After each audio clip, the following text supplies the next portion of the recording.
Um, I'm recording, but I'll cut this out. Before I start, is it Mullenax? Yep. Okay. Perfect. It's very phonetic, but at times people think I'm a prescription drug or I'm very French, and I'm neither. So yeah, you nailed it. Mullenax. Yeah, you got it. It was Mucinex, Malvano, I've heard it all. So it was meant to be that you went into the personal care space with that last name. yeah, something like that. Yeah. All right. This is DTC WTF. It is a podcast and a web show that highlights successful e-commerce brands, their founders and operators. But unlike other shows that talk about startups, we are less focused on their successes and more focused on their failures. We find that there's a lot of meat and potatoes to dig in there, and you learn the most from other people's failures. So startups are really tough, and we believe that media today is doing the world a disservice by pretending that it's all Shark Tank and glory and not as much sleepless nights and pain and heartache. So to discuss entrepreneurship and his journey today, we have Matt Mullenax. He's the founder and CEO of Huron. It's a men's personal care brand that launched not too long ago, and I'll let him give you the 411 on that. But Matt, thanks so much for being here. Thanks, Jake. Appreciate it. You're a New York boy like myself. Would love to hear just really quickly about Huron, when it got started, and just the 100,000 foot overview. Yeah, quickly. New York by way of Cincinnati and Providence and Chicago and San Francisco and Palo Alto. So I've kind of done, my fair share of tours, but the super high level overview. So as you noted and alluded to, Huron is a men's personal care business. We try not to take ourselves too seriously, but we like to frame our mission as being one that helps guys help themselves, right? So how do we do that? We do that with world-class quality products, great product assortment, very clean products, but that also have a sensorial effect. So like the way you look, feel, smell, etc. And we try and deliver those products at approachable and fair price points. Kind of the quick backstory on kind of why Huron is kind of twofold. One, I felt that in a prior life as an investor, there were a lot of amazing brands doing great things on the female side and targeting the female consumer. And I thought there was still a window of opportunity for guys to kind of receive similar treatment, if you will. And I think secondly, and probably more personally, is I was just a kid that grew up with bad skin. So seemingly tried everything. None of that worked. Found myself stumbling into a kind of prestige premium personal care store, bought a few products that would probably not like to share the price points of, but little to no surprise, those products seem to do a little bit more for me than other products did. So kind of connected the dots and said, could we channel the former to bring it to a much broader audience? And with the help of my amazing co-founder who spent decades developing products for many brands under the Estee Lauder umbrella, we were able to kind of develop a product assortment and number of products to kind of do exactly that. So we're about 16 months in market, about a year in development before that. So tons of learnings over the course of the last few months that I'm happy to and excited to kind of dive into. So I love the story about it being personal and getting into it, but I'd really like to hear a bit more about why entrepreneurship. It's so hard. And as an investor, before, you saw the challenges that people had to go through, and it rarely goes the way people plan. So how did you decide to make that crazy leap into building a company, especially one in personal care where, like you said, it took a year of development before you even hit the market? So how did you come to that conclusion? Yeah, in a weird way, it kind of found me. I was coming out of grad school and seemingly interviewing all over the place, and well, I didn't get hired. So, if I would have gotten an offer, maybe this would be a different story. But I think even going into grad school, this was an opportunity that I was excited about. I thought that overall, like, did I have a burning passion for entrepreneurship? Not necessarily, but I felt that I had the closest relationship to the end consumer in this particular category, right? So would I be a super passionate B2B dental software entrepreneur? Probably not. But having kind of lived through a lot of these issues that many guys are suffering today, similar frustrations, similar level of product experimentation, if you will. I felt like that relationship was closest in proximity in this category. And that's why I felt really eager and excited to kind of take the leap into an area in a vertical within the D2C space where I feel like, that relationship was still very, very strong. And that mission you felt so strong about that you figured, I don't care what the roadblocks are and what the barriers are. It's important that I bring this into the world. I think so. I mean, I think something that's oftentimes misconstrued about entrepreneurs is there's this like crazy, unequivocal amount of risk appetite. And I actually think it's quite the opposite, where, much of the decisions that we make on a day-to-day basis are actually risk mitigating factors. I had someone tell me early on in this journey that your job as a CEO or as an entrepreneur is basically to say no to 99% of the people who reach out to you, right? They're selling you some sort of marketing service or this amazing new agency that just generated 800x ROI for brand Y. Your job is to say, thanks, appreciate you reaching out, but not a fit. And I think that's kind of like the risk mitigating piece that's really important. And to kind of, tie this back to your original question. So we had launched a number of surveys and whatnot to kind of test out whether or not there was an opportunity to be had here. And then we actually built and launched a fake site. So we had some interesting data points that would suggest there was indeed an opportunity here for really high quality products at a price point that made sense to a broader group of guys. So again, like it's still a huge leap of faith. I mean, not taking a paycheck for a year was not great. But at the end of the day, it wasn't blind faith. We did have a number of data points that did highlight the fact that there was an audience out there for a brand like Huron. A lot I want to go deeper in there. First of all, you implied that I am part of the 1% of people who've gotten through to you that you are willing to speak with. So for that, I'm very grateful. So thanks for taking the time. Yeah. I think you hit on something that's really interesting, which is as a species, we're not really good at assessing risk, and we're far more risk averse, and we see the downside far more clearly than we do the upside. And for anything we embark on, and it really is most things, our immediate thought is, how is this going to affect us negatively? Not what is the potential upside that will improve my life significantly from this. And I think you're right. Now is a great time, especially considering where we are in the world today. It's a great time to take a calculated risk. So that really resonates with me. Yeah. And just building off that, maybe said a little bit differently. I mean, there are 1,000 reasons to say no, right? The timing's not right. For me personally, like, hey, I'm just graduating grad school. I'm gonna be paying Stanford back until I'm 300 years old. Go take the easy job where you can get, a good paycheck every 2 weeks and chip away at that debt. But, you yourself can be the voice of yes.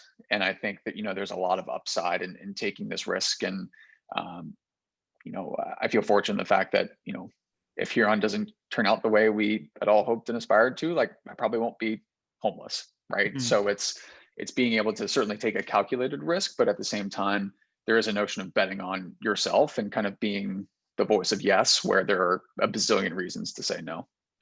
Totally. I want to just cover one more thing before we move forward. You mentioned to validate the idea, you launched a fake brand, and that's something that's been really interesting to me for a long time. I know a lot of people do this. I think the founders of Kettle and Fire were ones who, I was reading a blog about doing it recently, where you create a fake brand, you put up a landing page, you put a couple $100 in ads into it, and you see what the response is. Was that more or less how you ran it? Did you do anything differently? I'd love to hear your experience there. Yeah, maybe a few more dimensions than that. I mean, I think what we were testing was a brand receptivity. Secondly, we were testing a little bit of narrative around formulations. So we were testing better for you men's care versus clean men's care versus organic men's care versus all natural skincare to say, like, is there actually a clear cut winner? And if so, how would that inform us on the product development side of things? So that was certainly a learning. We were testing geographies as well. So knowing that there was a little bit more familiarity maybe in coastal markets, the New Yorks, the LAs, the SFs of the world, where there are a lot of higher end skincare brands, both on the brick and mortar side of things, but also from D2C brands targeting those audiences. We wanted to say, could we resonate with folks in Columbus and Kansas City and Minneapolis and St. Louis and Charlotte and, some of those air quote tier 2 markets, which is kind of a chip on my shoulder because I'm from Cincinnati, right? So, our thought was there are plenty of guys in those markets who are just as in tune as maybe their coastal counterparts. They just happen to live in St. Louis and not the West Village, right? So, there are a lot of things at play. And I think that exercise was really telling for me also, again, from a risk mitigating standpoint, that it's a big market out there and there's a lot of opportunity. And I think being able to test things across a few different dimensions, again, was kind of that third party validation for me to say, I feel comfortable taking this even more calculated risk, knowing that we have kind of these data points in the back pocket. And so was that just through A/B testing with different landing pages? You mentioned a whole bunch of different potential, unique sales propositions there. So how did you run through them? So just quickly built an incredibly basic site on Wix. I mean, I'm as far from a developer as you could possibly imagine. So I am being 100% honest and saying, if I can do it, literally anyone can do it. So we built up, a straw man of a site on Wix, and then basically set up a Facebook and Instagram account for that URL, and then ran Instagram ads targeting kind of, again, same ad that we compiled via Google Images, with just different text overlay and different captions. So again, very, very basic, but basically just A/B testing messaging and then understanding where and to what extent we were resonating with these audiences. I love it. This is such an incredible blueprint for anybody who's listening. If you want to start a business, this is the absolute way to do it. You need validation. Hopefully we'll talk a little bit more down the line about how you build with your customers. I know that's something that you feel passionate about, but before you get started, before you think about building the actual product, investing into any of the things that you need to actually make it a reality, you can find demand before you actually launch your product by doing this. And it is so powerful and it's so easy to do. Like Matt said, you can use Wix, you can use Squarespace. There's tons of landing page builders that are out there. You can go on to 99 Designs, not even go to Fiverr and find somebody to spin up a logo for you in a few days. And then you'll have a fake brand and you can actually talk to prospective customers and figure out exactly what they want. I love that strategy. That's awesome. Yep. Okay, so recently, this is a good segue. You just launched hair. Congratulations! It's a new segment for you. First, I'd love to hear about how did you decide there's so many opportunities in personal care that you can go into. Why hair? Yeah, really good question. I mean, I think for us, what we committed to from day one was literally our customer as our North Star, right? So what does that mean in practice? Like, it's a really great strategy to slap all over your investor deck, but what does that mean tactically? I think for us, it's oftentimes going back to your base, your customer base, and just asking, right? You would be incredibly surprised what your customer base is willing to tell you if you give them the microphone. And I think through a series of surveys that we do quarterly with our base, with our new customer base, I should say, we just asked, what products would you expect from us? Or what products would you want from us? Would you want the scent profile to be similar? Would you want it to be different? Would you want it to be scentless? I think there's a fine line between asking just the right number of questions and probably asking too much of your base. And that will be reflective of kind of completion rate. But I think there's still a lot of runway to be had around engaging with and building alongside of your customers. And I think we're trying to find the right way and the right capacity to invite that base kind of inside our brand wall, so to speak, and really help kind of attack product development together. Hey, we would love for you to have these samples before we go to market so we can collect some early feedback. Or even earlier, which do you like, fragrance A or fragrance B? Or what would you look for in a conditioner? I mean, these are all data points that we've been pulling for over a year. We wrote our first hair briefs on October 2nd. So, again, with my partner Matt's background, I mean, he has a really good understanding of what the build and what the DNA is behind a incredibly high performing product. But there are certainly some nuances and some novel pieces that we can learn from our base by simply asking. So that was certainly a a fun project, definitely a lengthy one, but we have a commitment to product development where if we are not over the moon about a certain product, then it's not ready yet. And a lot of contract manufacturers or partners may only give you a few iterations before they'll say kind of pencils down, this is what you got.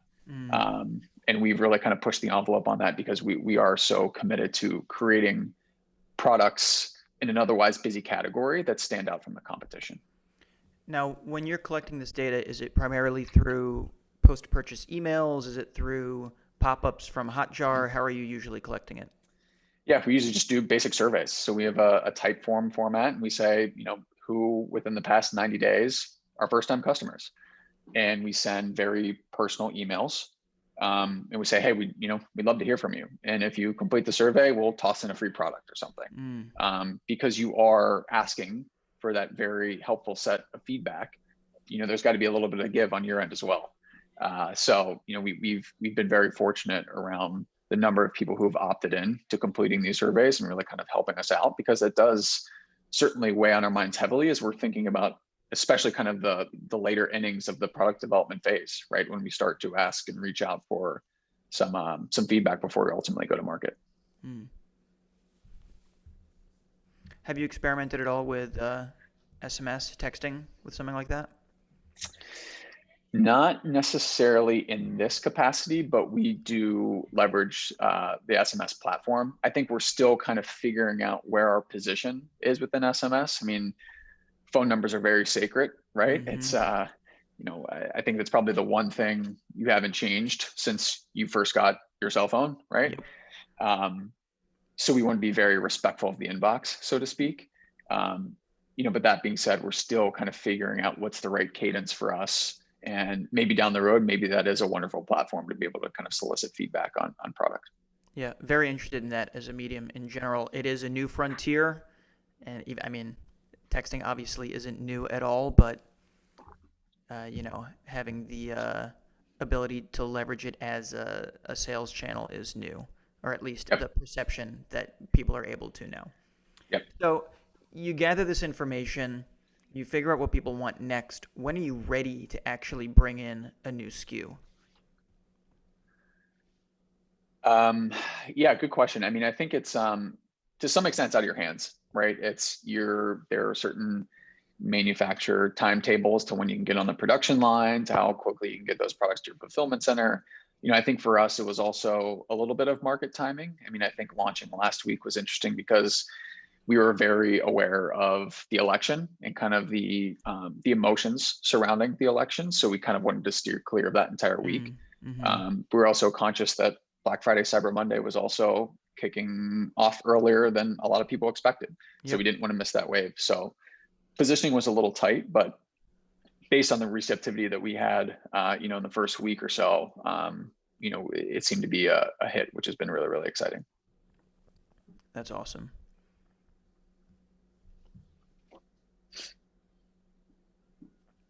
Okay, I want to shift a little bit into, you have something you call the JET framework that I was reading about a bit that seems to kind of drive you. I'd love to hear in your own words how you think about that. And is this something that's kind of now in the DNA of your company, or is it more of just, it's something that's worked for a time, but not necessarily, our ethos? Yeah. It's not just Twitter clickbait. We could say that. I mean, I think it's something we've really infused into Huron since day one. I think it harkens back to that notion of really the customer being first, second, and third priority. So JET standing for judgment, empathy, trust. The way that we've kind of handled CX to date, we're all hands-on. And when I say all four of us, we have a very small team.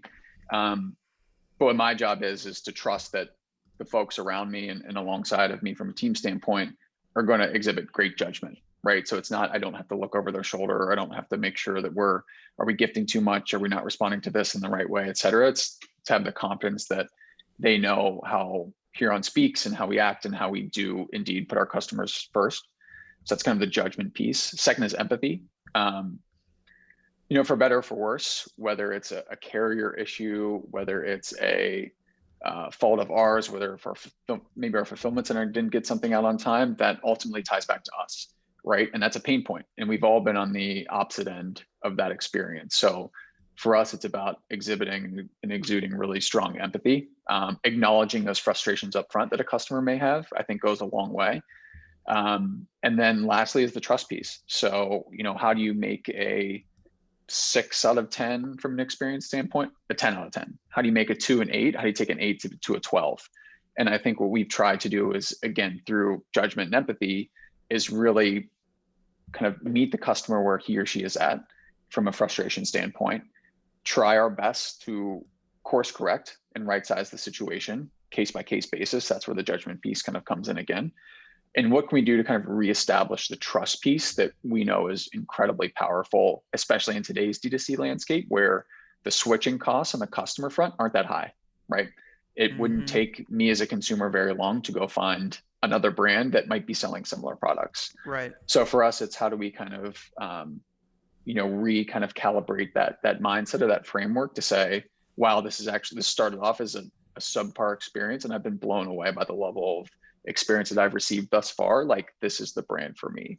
And when we do have those mishaps, and hopefully they're few and far between, that's an opportunity for the team to shine and really kind of put our money where our mouth is in terms of making our customers our North Stars. Mm-hmm. You really do seem to have a deep affinity for your customers. You've talked about building with them. You and I discussed a little bit earlier. I've seen pictures of you hand delivering products to customers, handwriting notes to them. It's really refreshing to see somebody who's so customer centric, and clearly that's part of your ethos, your DNA. It's what you strive to do to create a better experience than your competitors do, and that's why you're going to win, it's really awesome to see. Yeah, no, I appreciate that. I mean, I think it's still very early innings, but one of the things we talked about beforehand was just this notion of leveraging non-scalable tactics or opportunities to eventually scale, right? And coincidentally, I was pitching an investor recently, and I kind of dropped that notion. He was like, "Oh, well, that sounds really cute, but there's that's a waste of time and whatnot." And I was like, "You just don't get it, right?" Because we live in a very automated world where there's an app, there is a service provider for everything, that we could send mass emails, that we could do this, we could do that. What's lost has become kind of the art of the human touch, right? It's the point of differentiation. It's the handwritten note. It's the, hey, I'm going to text you because I'm literally outside of your apartment building with your package right now, and I'd love to take a selfie. Those are things that people don't forget. And I think you do those things in an early stage because they aren't scalable, but in turn, you hopefully build a loyal base of, however many 100 or 1,000 customers that all of a sudden make Huron their brand for life, and they're going to tell all of their friends in the process. So one of the things we try and preach, but it's been fun, and it's very authentic to us. We lean into those opportunities because we don't feel that everyone else will, and that's a point of differentiation. Mm-hmm. And like you said, for somebody to buy a different body wash next time is as simple as them navigating to a different website and clicking a button. So you really need to focus on retention. And one of the biggest competitive advantages of a direct-to-consumer sales channel is that you own the brand, you own that conversation, you get to dictate how your customers interact with you and what their feeling is for you.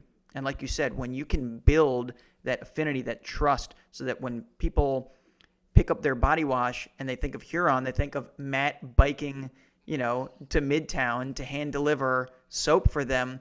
That's powerful. That's a really powerful image, and that'll stay with them for a long time. So I think you're absolutely right. When you think about doing the small tasks that might feel like they're beneath you to some extent, and you can really internalize that and carry them out because you know that delivering an exceptional experience is going to mean that you have a customer for a long, long time. I think you set yourself up for major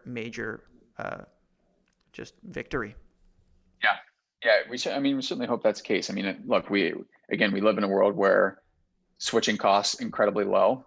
But but for those who are loyal to a brand, the switching costs are incredibly high, Mm. right? So, and how do we do some of those things in the early innings of our brand journey to make sure that we're one of the brands that kind of fall in that latter camp? Very well said. Okay, I want to move to, so you were one of the most prepared guests I've ever went to interview. You sent me a list of things that you could talk about. There was no singular WTF moment, but there's a few different areas that you thought we could cover that might highlight challenges that you go through as a founder of a company like this. So let's start first with the benefits and curse of making your vendors your partners. Can you expand on that a little bit? Sure. I mean, I think we've been a nimble team for a very long time. So for the first 8 months of Huron, it was just Matt and myself doing everything from CX to monthly financials to investor updates to placing POs to product development to working with our fulfillment center to, I mean, it was just a lot. We were fortunate enough to bring on our first employee, Johnny, in March. And he's just been an absolute huge asset to the team.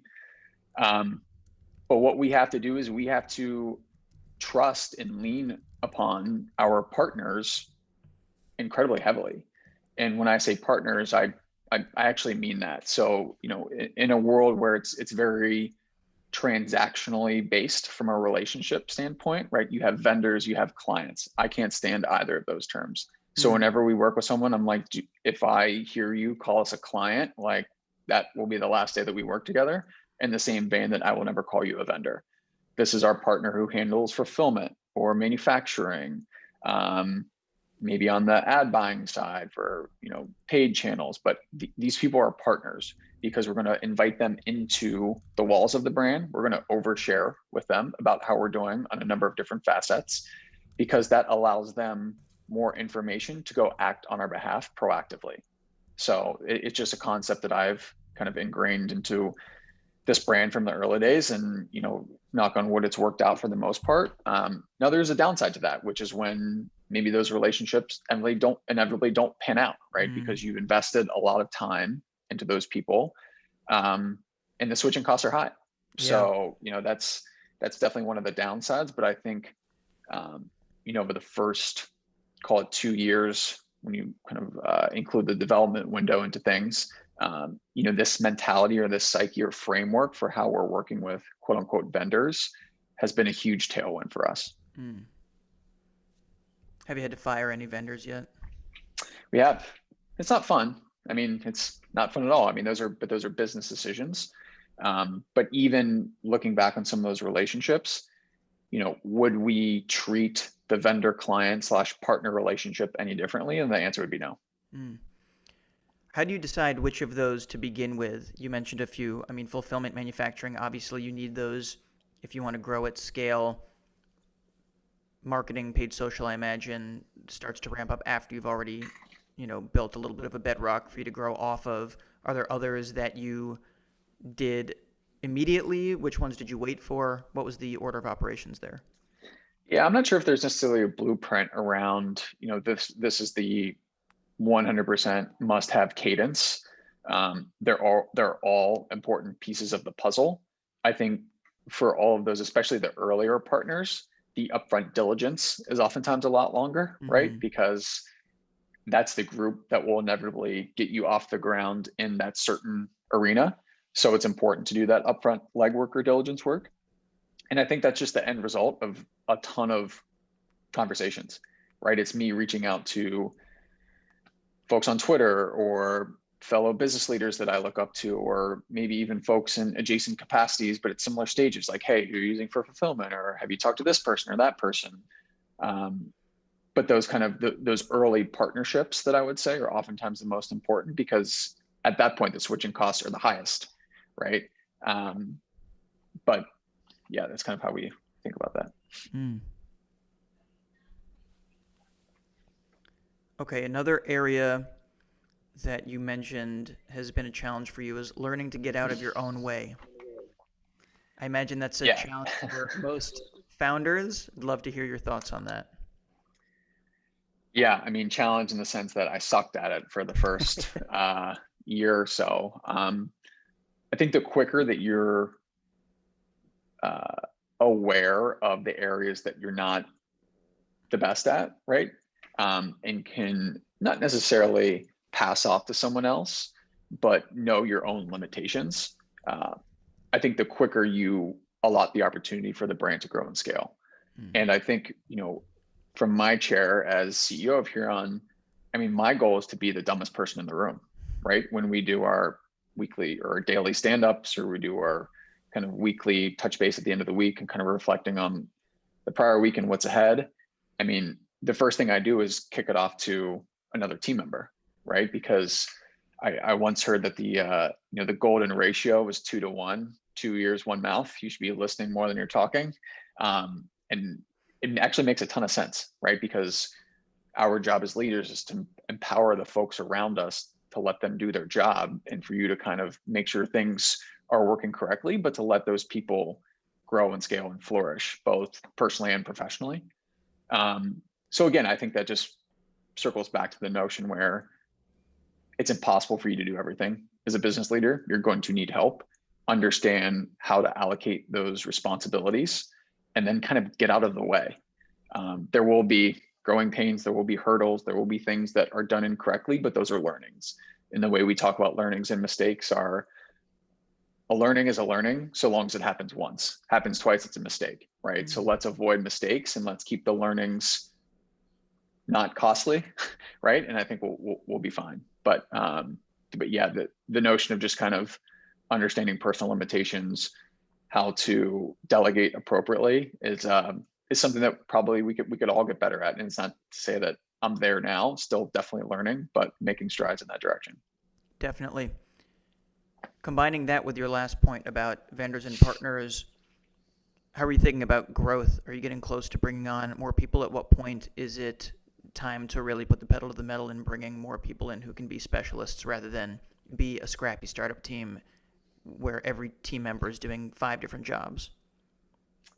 Good question. We're not there yet. I think that, we're always looking at great talent, right? Because the moment you need to hire someone, it's probably too late. And the moment that you're just kind of like passively in market, you're probably not going to find folks who are that driven, because you're not that driven. So, we're always evaluating, but we would like to stay as lean and mean as long as possible. I mean, for us, it's hiring really smart people and empowering them across a number of different verticals within the business and getting out of the way, right? Like let them do their thing. Let's course correct when things aren't going well, or if a mistake is made or a learning is to be had. But other than that, like, we're here to move fast. We're here to learn. And we're here to get better every day.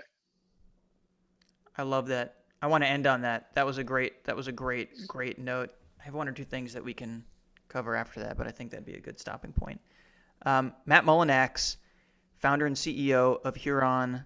I keep wanting to say skincare, but it's not. Is it skin? Personal care? Personal care. I mean, perfect. What's in the future? What do we have coming down the pipeline? Can you share any sneak peeks? Can't share, unfortunately, but a lot of great products that we've, again, really developed alongside of with our community, which we're super excited about. Yeah, and a lot of interesting things to come. I'm not going to ask for you to confirm or deny, but there's a lot of very expensive beard oils out there that I want to try and I can't. They're too expensive, but just putting that on your radar. Got it. We'll add it to the pipeline. Where can people find Huron? So URL is just usehuron.com, and we're on all the socials at the same handle. So just at usehuron. But I'm aware enough to realize that I've gotten here by the help of many. So always willing to answer questions, quick thoughts around X, around Y. I mean, that's kind of the entrepreneurial journey, and you're always kind of paying it forward. So if anyone has any questions, feel free to email me. I'm just matt@usehuron.com. I'm sure everybody appreciates that. Thanks for that. Anything else you wanna speak to? Shout out, one big piece of advice for anybody. Anything else? Geez, I mean, we covered a lot. But look, I guess parting words is, it's meant to be fun, right? Every day is totally different from the day before. But as so long as each day is maybe one little bit better than the day before, then you're trending in the right direction. So it's one day at a time. Well said. Again, thanks very much, Matt, for being here. Huron, I love the brand. Really, it's minimalist and simple. I love the messaging. Although I will say, I keep seeing you're looking out for the guy in the mirror, and I'm not sure why it's not the man in the mirror. I don't know if that's relevant or We not. debated that. Anyway, thanks so much for being here. Thanks, Jake. Good luck with the upcoming holiday season, and I'll talk to you soon. Take care. Appreciate it.